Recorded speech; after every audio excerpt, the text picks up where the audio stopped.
अगदी प्रत्येक आईवडिलांनी ही कथा नक्की ऐका. अगदी हृदयस्पर्शी कथा. प्रत्येकाच्या डोळ्यात पाणी आल्याशिवाय राहणार नाही.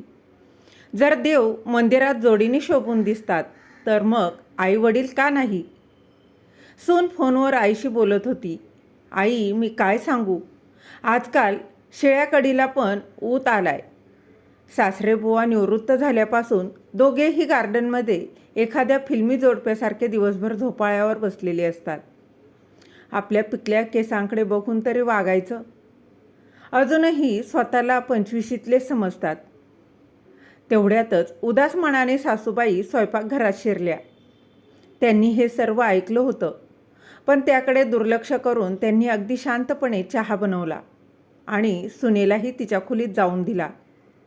नवऱ्यासाठी चहा घेऊन जाताना सुनेने पाहिलं आणि पुन्हा तोंड वेडंवाकडं केलं, पण त्यांनी तिच्याकडे दुर्लक्षच केलं.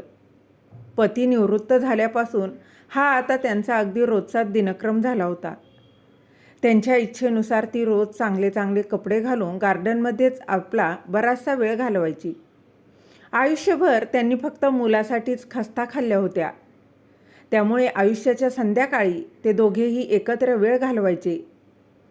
स्वप्न साकार भवन, 2 मजली बंगलेवाजा घर सदाशिव आणि सुनंदा यांचं आजीवन स्वप्न होतं. घराच्या समोर असलेल्या बागेत सुनंदाबाईंनी बेल, जास्वंदी, चाफा, मोगरा, गुलाब अशी कितीतरी फुलझाडे लावली होती. एका छोट्या टाकीत छानशी कमळही फुलली होती. हिवाळ्यात त्या तेथे भाज्यांची लागवडही करायच्या. स्वयंपाकघरासाठी लागणारी ताजी कोथिंबीर, पुदिना, मेथी अगदी रोजची तिथलीच असायची.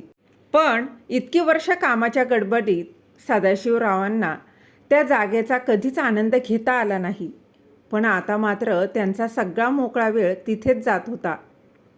खरं तर त्या जागेत एक छानसं टुमदार असं घर दोघांसाठी बनवायचं म्हणून ती अतिरिक्त जागा त्यांनी घेतली होती. पण आता ते शक्य नव्हतं. सुनंदाबाईंना तिथे एक झोपाळा हवा होता, तो त्यांनी आणला. आता त्यांचा बराचसा वेळ त्या झोपाळ्यावर गप्पा मारण्यातच जायचा. आता पती पत्नी दोघांनाही आरामाचे क्षण जगायचे होते. त्यांच्या घरात सर्व आवश्यक सोयीसुविधाही होत्या. तरीही सोनेला त्यांचं हे दिवसभर झोपाळ्यावरचं बसणं खटकायचं. अगोदर दिवसभर तिच्यासोबत असलेल्या सासूबाई आता त्यांच्या पतीला थोडा अधिक वेळ देऊ लागल्या होत्या. त्यामुळे त्यांना टोमणे मारायची एकही संधी ती सोडत नसायची. एकदा त्यांना त्या जागेतून हटवण्यासाठी तिने एक युक्ती केली. आपण मोठी कार का खरेदी करत नाही, असं ती तिच्या नवऱ्याला म्हणजे स्वप्नीलला म्हणाली. कल्पना चांगली आहे, पण ठेवायची कुठे? आपल्याकडे फक्त एकच गॅरेज आहे. स्वप्नील थोड्या चिंतेच्या स्वरातच म्हणाला. जागा का नाही? ती बाग आहे ना, जिथे आजकाल 2 लवबर्ड्स असतात. तू जरा जास्तच बोलतेस, असं म्हणत स्वप्नीलने तिला फटकारलं खरं, पण त्यानेही याबाबत बाबांशी बोलायचं ठरवलं होतं. आणि दुसऱ्याच दिवशी संध्याकाळी तो वडिलांकडे गेला आणि म्हणाला, बाबा, मला आणि पूजाला मोठी कार घ्यायची आहे.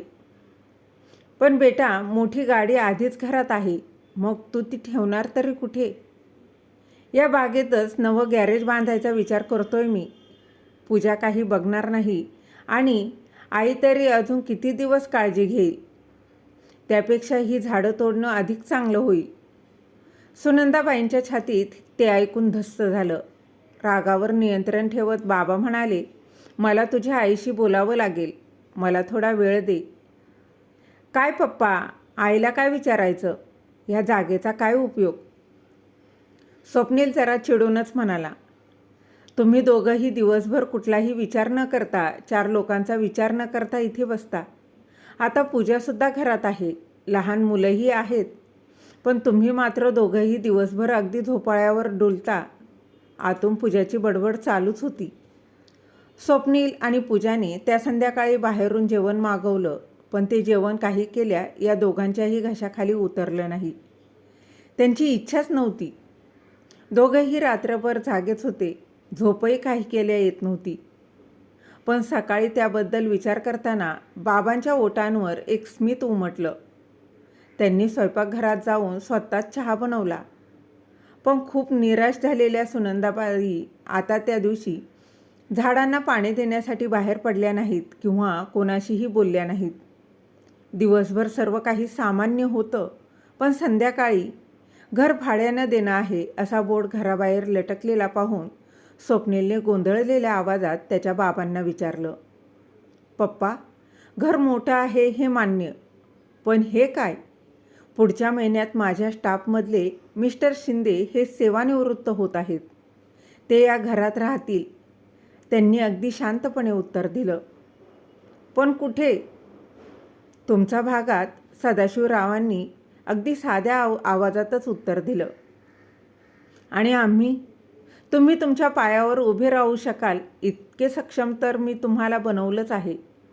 2-3 महिन्यात तुम्ही दुसरा फ्लॅट पहा किंवा कंपनीच्या फ्लॅटमध्ये राहण्यासाठी जा, जिथे तुम्ही तुमच्या वयाच्या लोकांबरोबर राहू शकाल.